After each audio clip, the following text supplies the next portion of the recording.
time! Ladies and gentlemen, boys and girls, senhoras e senhores, meninos e meninas, sejam muito bem-vindos ao Propagandista SA, o mais prescrito do Brasil. Aqui é Alisson Costa, diretamente da cabine de comando, porque hoje eu tenho a honra e o privilégio, mais uma vez, de receber um grande gestor da indústria farmacêutica e é tapete vermelho, o gerente de treinamento que você respeita, tá na área. Eu já vou direto ao assunto. Senhoras e senhores, por favor, me ajudem a receber com uma salva efusiva de corações o Anderson Vieira. Anderson, seja bem-vindo. Boa noite. Boa noite, Alisson. Boa noite, pessoal. Tudo bem? Tudo Nossa, ótimo, uma meu honra estar parceiro. aqui hoje. Muito bom. Pô, Ó, já estou mandando o meu reaction aqui também para vocês. que Eu sei massa. que O vai ser privilégio é muito todo legal. nosso. Obrigado por atender o nosso convite, Anderson. E antecipadamente eu quero agradecer a generosidade de pegar um pouquinho do seu tempo, que é preciosíssimo, e pedir a liberação aí junto à diretoria do laboratório para você estar aqui hoje. Obrigado de coração. Você- Muito bom, muito bom. Não, conta comigo. Vamos lá. Tenho certeza que vai ser uma noite aqui de muita troca, bastante aprendizado. que massa, meu parceiro. Anderson, o papo aqui é reto, o papo é rap, e você já tem uma musculatura gigantesca na indústria farmacêutica, mas eu acredito que você não nasceu no laboratório. Como que era a sua vida antes da indústria farmacêutica e como começou essa carreira de tanto sucesso nesse ecossistema incrível? Conta pra gente. Ah, legal, boa. É verdade, né? Que a gente brinca. Eu não nasci propagandista, apesar de ter nascido num hospital, né? Também não nasci em casa, né? Então aí que começa a minha história. Eu falo qual hospitalar, mas brincadeiras à parte, né? Nasci em São Paulo, eu venho de uma classe média, meus pais sempre foram comerciantes, né? E estudei minha vida inteira em escola pública e tive uma oportunidade, isso acho que aos 14 anos, de conhecer, ali acho que foi o meu primeiro momento na indústria farmacêutica, e foi um projeto que chamava Empresários para o Futuro no Lilly, né? No laboratório aqui de São Paulo, ali na Vila Morumbi. E naquele momento ali me encantou, né? Deixa eu só mudar aqui. Encantou que eu falei, caramba, né? Um dia eu quero ser igual esses caras que estão aqui, entendeu? Quero trabalhar. E começou isso, despertou aí essa curiosidade. Mas aí, bom, chegou. Vou resumir a história, né, um pouco para vocês, porque eu tenho 48 anos, não dá para ficar contando toda a história aí, mas cheguei aí na época minha de faculdade, e aí eu peguei e falei, o que que faz, né? Porque para mim remédio é aquilo que vende na farmácia, né? Imagina, eu tomava quando eu estava doente. O que eu ia fazer com aquilo? Eu nem sabia nada de indústria farmacêutica. E fui com a cara e coragem para essa vaga de estágio, passei por um processo, entrei. Era um projeto piloto, né, de estagiário na indústria farmacêutica. Então, tive a oportunidade aí de abrir espaço para o que hoje a gente vê nos estágios, né? Bem diferente do que foi na minha época. E começou meu trabalho ali. Ali foi que eu conheci a indústria farmacêutica, representante. Meu setor foi montado com o que sobrou, o que o pessoal não gostava de visitar nos seus setores, né? Então, tinha aqueles clientes, hospitais que eles não gostavam, falar, passa para o estagiário, né? E ali eu abracei, e ali começou a minha história, né, dentro da indústria farmacêutica. Foi através ali da faculdade. E aí já se foram 30 anos de indústria farmacêutica que eu completei esse ano. Caraca, que incrível! Parabéns, Breve. parabéns. Muita coisa aí no meio do caminho, né? Mas foi breve. Passei também por outros laboratórios, aí fui no Novartis, né? Aí falando um pouquinho de indústria farmacêutica, lá depois eu fui para a Pfizer. Eu tive a honra de poder trabalhar em várias multinacionais e nacionais, né? Então, multinacional americana, alemã, suíça, indiana, né? Então, isso ajudou a bagagem, né? E cargos também, né? Comecei ali, como disse, estagiário, aí era propagandista, representante. Aí cheguei ao cargo de consultor, que é account manager, gerente distrital, gerente regional.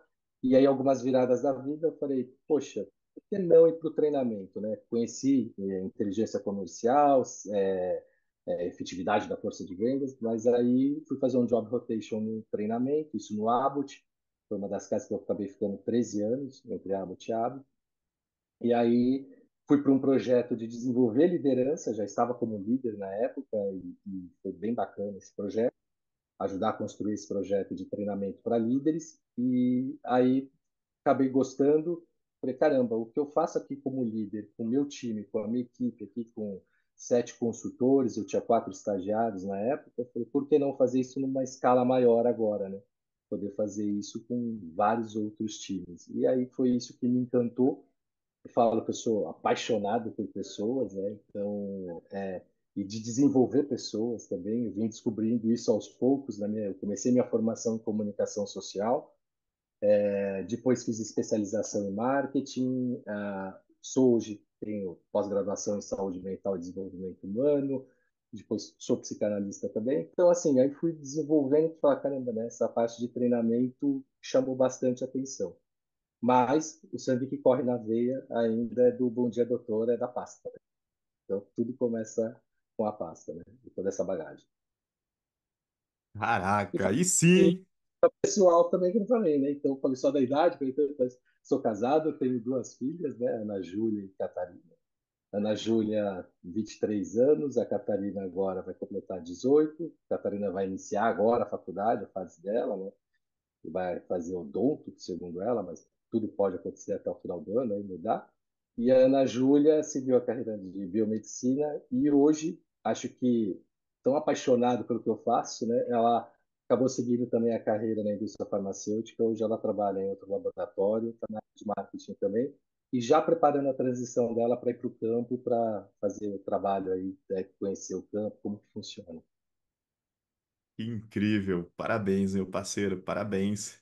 Eu sabia que você tinha muito resultado, mas não sabia que você tinha uma jornada de tanto sucesso. Parabéns, parabéns, Anderson.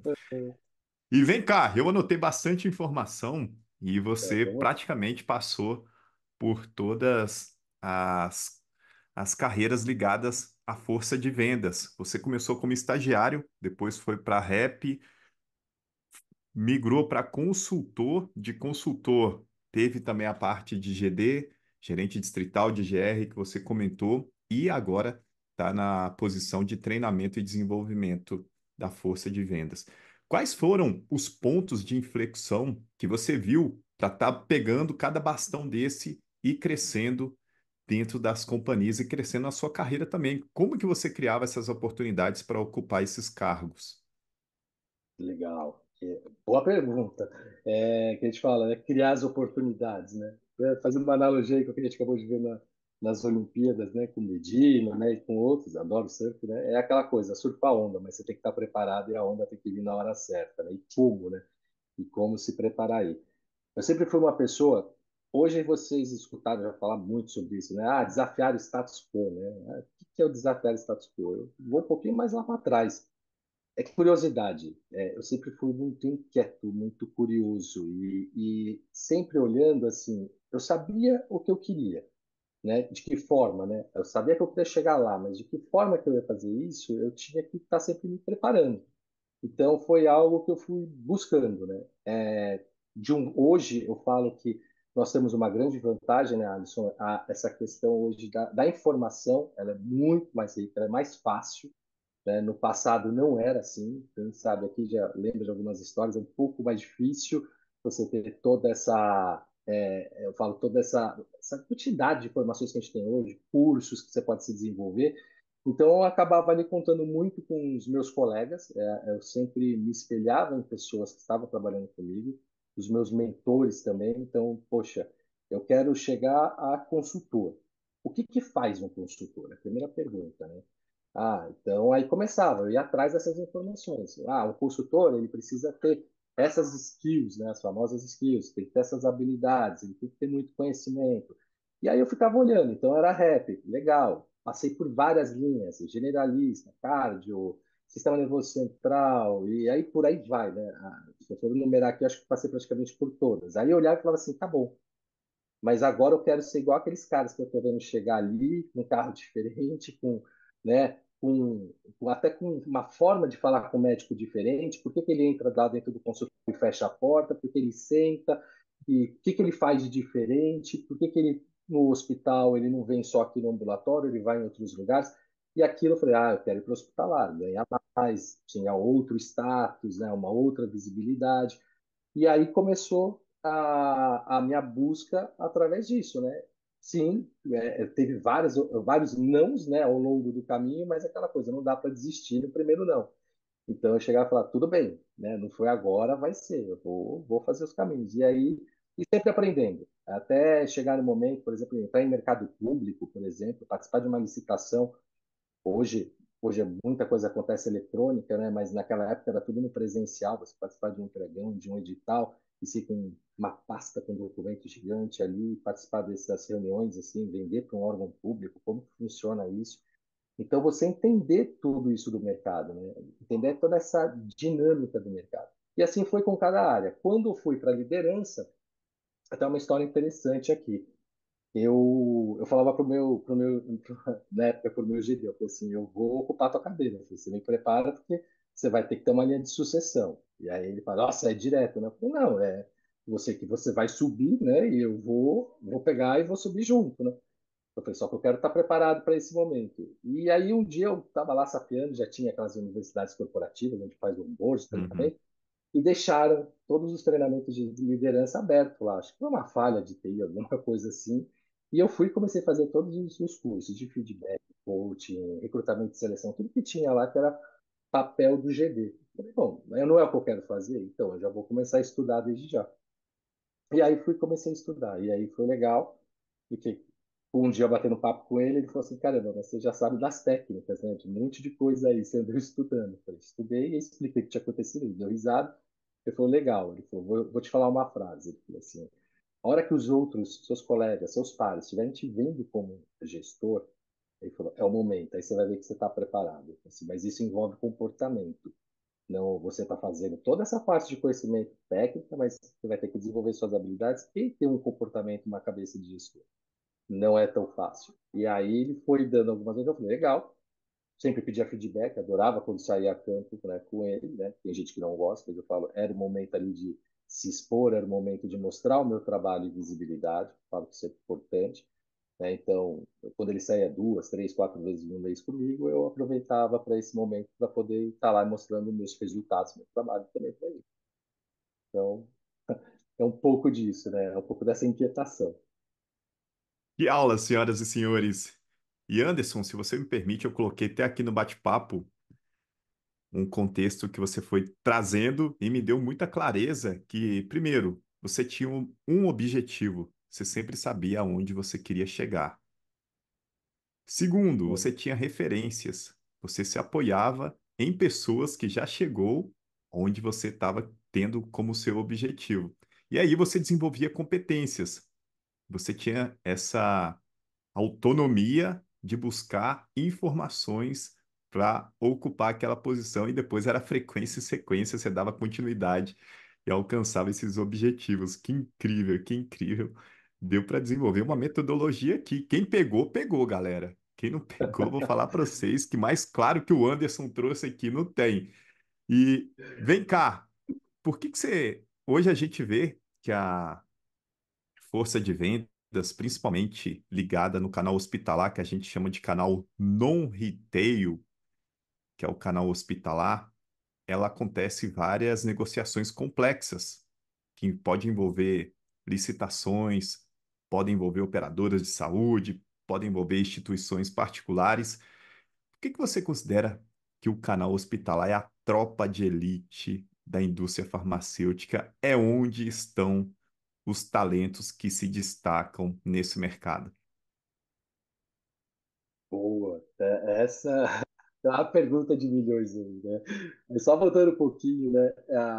Já que você até colocou algumas referências, não sei se vocês querem que eu deixe no final, mas eu gosto de falar às vezes alguns livros, né? Que livros de cabeceira também, acho que E sempre ajuda. Tem um muito legal, acho que não sei quem é que já conhece, que é Descubra Seus Pontos Fortes, né? Então, quando você está nessa jornada de desenvolvimento, de crescimento, descobrir quais são os seus pontos fortes, porque você sabe os seus gaps ali, eu preciso melhorar.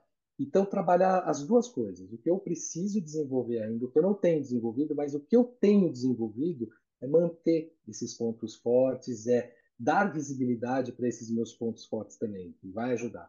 Eu costumo fazer alguns treinamentos quando eu falo disso também, que você pegou uma frase que mexeu aqui também comigo, né?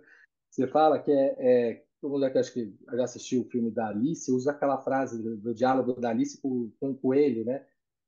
Para quem não sabe onde quer chegar, qualquer caminho serve. Então, Verdade. acho que é sempre muito claro isso. Qual é o caminho? Onde que eu quero chegar, né? E aí você vai escolher seu caminho, pra você não ficar nesse vácuo, né? Mas agora voltando, realmente o mercado hospitalar é algo muito, mas muito mais complexo do que eu imaginava. Então, quando eu tinha aquela visão de fora, eu falava, ah, legal, o cara vai lá, faz o quê? Faz uma venda, ele vai, visita o médico. O visitar um médico, o conhecimento de produto, isso é base. Isso que eu não falo, isso qualquer, qualquer divisão, qualquer linha que você vai trabalhar, isso é aquele acrônimo que a gente fala, né? O chá treinamento fala-se muito isso, né? Conhecimento, habilidade e atitude, isso é básico. Só que eu falo, conhecimento e habilidade a gente adquire, a gente treina, a gente desenvolve. Agora, a atitude aí é individual, é de cada um, né? Aquela coisa de eu querer ir lá e fazer. E quando você pega o mercado, como a gente fala do hospitalar, eu estava acostumado com aquele mercado que eu costumo falar, com meus médicos ali, o meu setor, a minha região, o meu distrito, né? Para algumas coisas e com o meu grupo, minhas visitas que eu tinha que fazer por dia, tudo, falei, agora eu quero ir para um hospitalar.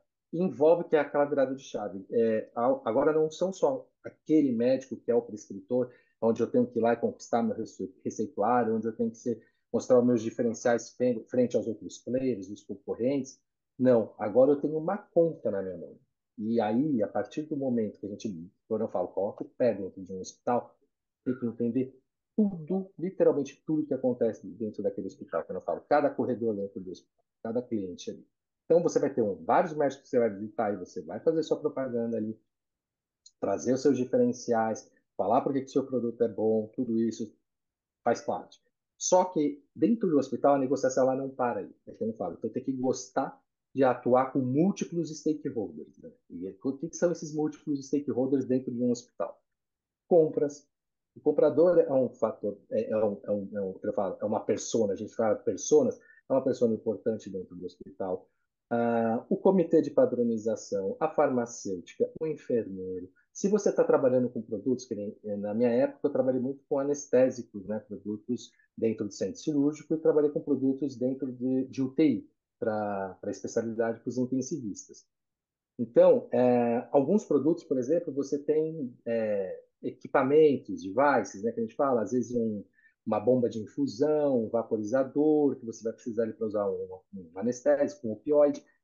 Qual que é a questão? Aí você também tem que visitar o que? A engenharia clínica. Eu nem sabia que existia a área de engenharia clínica dentro de um hospital, né? Porque o hospital era aquela coisa que eu entrava no PS quando eu estava doente, no máximo, né? E a hora que você vai, conhece esse mundo, é muito diferente. E assim, não dá. Hoje, com a quantidade de hospitais que a gente tem, a gente fala assim, todos são diferentes. Cada um tem a sua característica, tem o seu modelo de atuação muito, muito peculiar. Então, não dá para você seguir uma receita, Alisson, falar assim, funcionou com esse hospital aqui, né, com o hospital A. A mesma receita não vai funcionar no hospital B, né? Até porque a gente está falando de mercado. Já começa aquela divisão dos hospitais públicos e dos privados e dos filantrópicos. Aí você entra com uma outra parte dentro da hospitalar, que é as operadoras de saúde. Você tem que entender de reembolso. Você tem que Uhum. entender como que é feito quando chega um produto novo no mercado, o tempo que ele demora para ser padronizado dentro daquele hospital. Cada hospital tem uma metodologia. Cada hospital que você vai precisar deixar uma quantidade de originais para eles observarem e fazer um estudo próprio. Outros, com estudos clínicos que vêm de fora ou aqui, você consegue fazer uma padronização, né? Então, não é o teu trabalho não depende de uma pessoa. Diferente do consultório, quando a gente chega lá e você vai lá e você convence o médico ali a prescrever teu produto e dali a pouco você saiu do consultório, ele está lá prescrevendo para os pacientes. No hospital não. No hospital você tem uma rede que eu falo. Acho que esse é o principal diferencial. E essa questão de realmente estar atento a tudo que acontece no mercado, né? Dentro do teu setor. Então, por exemplo, estamos em ano de eleições, isso vai mexer. A gente sabe, dependendo de quem ganhar para prefeito, aqui, ali, isso vai mexer. Mudou o ministro, mudou o presidente, lei nova, tudo isso, né? Então, e hoje a gente tem bastante canais para nos atualizarmos também, né? Então, a gente fala Instagram, YouTube, fora isso, a ANAP também, que ela faz várias reuniões, tem algumas até abertas ao público, que ele pode participar e ver. Então, saber da saúde do hospital, né? O que que você pode oferecer. Então, tem um trabalho bem diferente aí nesse aspecto, né? Então, isso é uma parte do trabalho, mas tem bastante coisa. Eu tentei resumir aqui, que senão a gente vai ficar aqui, sabe lá até que horas, né? Não, imagina, pode entrar em bastante detalhe, porque faz total sentido. Você falou a palavra stakeholders, que são os decisores e os influenciadores, tanto dentro quanto fora da instituição. Isso que você falou, como é ano eleitoral, envolve política, envolve uma série de critérios, talvez até a Anvisa, quando é lançamento de medicamentos, tem todo esse fluxo. E eu vejo também que o consultor no canal hospitalar, Anderson, ele tem uma interface muito grande com a equipe científica, com a equipe médica, com o gerente de produto do laboratório, talvez com a equipe de acesso que trabalha junto às fontes pagadoras. Ele tem envolvimento até com a galera de supply, que é a galera de importação, se for matéria-prima, como você trabalhou em laboratórios multinacionais, a gente sabe que tem alguns produtos que são importados e tem toda a parte de logística, isso tudo dá o sentimento de dono de contas. Você falou que é a conta. Então você vira literalmente a cara do laboratório dentro de uma instituição. E a responsabilidade só aumenta, galera. Vocês não têm ideia. É médico te ligando à noite falando que está precisando do medicamento que não está disponível na farmácia. Aí você tem que ir lá no outro hospital pedir para eles liberarem e anda com caixa de isopor, principalmente se for medicamentos de alto custo, doença rara, você anda com caixa de isopor para cima e para baixo do hospital. Ou seja, não espalha para ninguém. A Johnson está recrutando para linhas especiais imuno a parte de biológicos e ela Oh, exige delícia. que não tenha experiência na indústria farmacêutica. Tá destacado isso É isso aí. nos requisitos da posição. E eu tô vendo que tem rap aqui da Johnson, que entrou direto na multinacional, tá aqui na área, se quiser abrir o microfone, fique à vontade. E também a Patrícia, acabou de dar um exemplo aqui, ela não tinha experiência na indústria farmacêutica. Ela entrou direto numa multinacional. Tá É aí isso aí. para quem quiser à disposição. Então, é baita case de sucesso e vai para cima com força total. Isso que o Anderson falou. Mostra que você está pronto, mostra que você tem repertório, mostra que você entende o que precisa ser feito e vai para cima.